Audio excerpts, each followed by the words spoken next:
Support for this podcast comes from listeners and St. Alphonsus Health System, a regional network of hospitals, clinics, and care providers. St. Alphonsus offers comprehensive healthcare services to individuals and families throughout the community. More information about services and locations is available at stalphonsus.org. From Boise State Public Radio, this is The Connector, Idaho's daily news. Good morning, I'm James Dawson. It's Friday, October 10th, and here are today's headlines. The remains of a World War II Army lieutenant from Wilder have finally been identified and will soon return home. Boise broke ground on new affordable housing, and the Coeur d'Alene tribe bought back nearly 30,000 acres of reservation land. Stay with us for these stories and more coming up on The Connector. Last week, congressional Democrats refused to sign on to Republican short-term funding bill, which does not extend tax credits offered through the Affordable Care Act, or ACA. Now they're taking their case to Idahoans. Julie Lucchetta has more.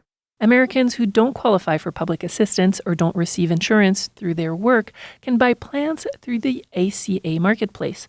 Speaking on a press call Thursday, Idaho Senate Minority Leader Melissa Wintrow said people just can't afford the change. And what's often overlooked is that more than 1 in 4 farmers in Idaho and ranchers buy their health care on the exchange, and they don't have employer plans. The credits are set to expire at the end of 2025, and without an extension, the record 24 million Americans who signed up this year are at risk of seeing their premiums double. And those are the same credits that make coverage affordable for about 100,000 Idahoans.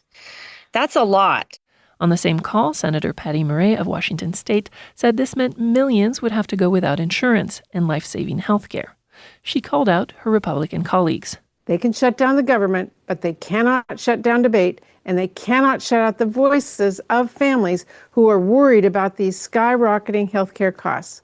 Extending the policy nationwide would cost the government $350 billion over the next 10 years.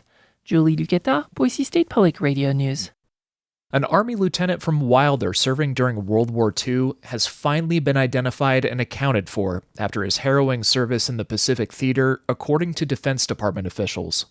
Second Lieutenant Charles Atterbury was 26 while serving in the Philippines when he was captured by Imperial Japanese soldiers. In 1945, while being transported to the Japanese mainland, Allied bombers sank the ship carrying Atterbury, not knowing there were POWs aboard.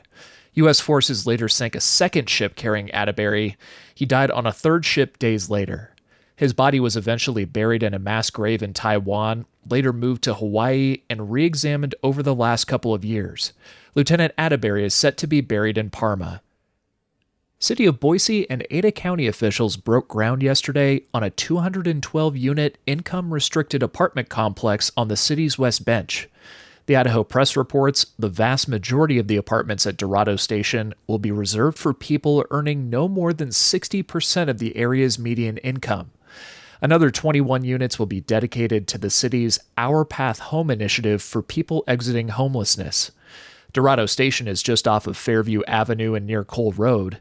It was partially funded with COVID rental assistance money left over in Ada County's budget.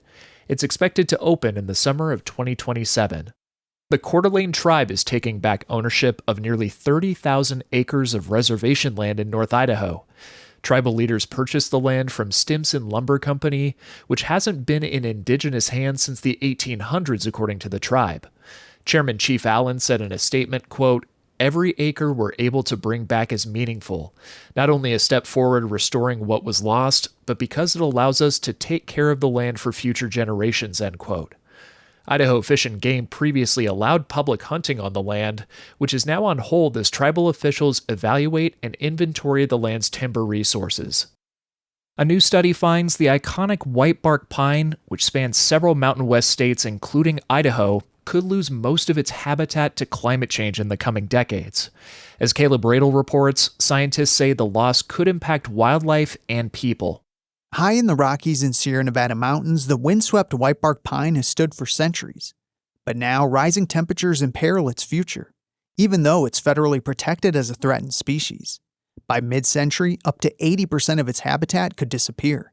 Diana Tombach is a researcher at the University of Colorado, Denver. She says squirrels, grizzly bears, and birds, like Clark's nutcracker, rely on its seeds. The tree also acts like snow fences, keeping water flowing downstream by slowing snowmelt over the summer months, and this benefits farms, ranches, and towns. Tomback says most of the tree's future habitat will likely be in national parks and wilderness, places that are protected, but where restoration is harder to do. For the Mountain West News Bureau, I'm Caleb Radel.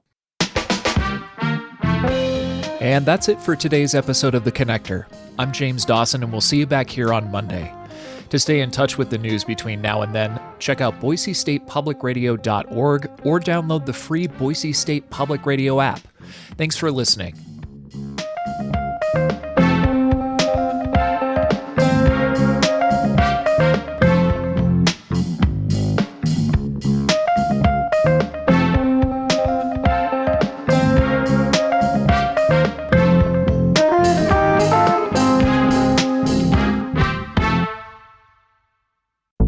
Sources and methods, the crown jewels of the intelligence community.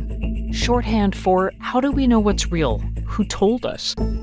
If you have those answers, you're on the inside, and NPR wants to bring you there. From the Pentagon to the State Department to spy agencies, listen to understand what's really happening and what it means for you.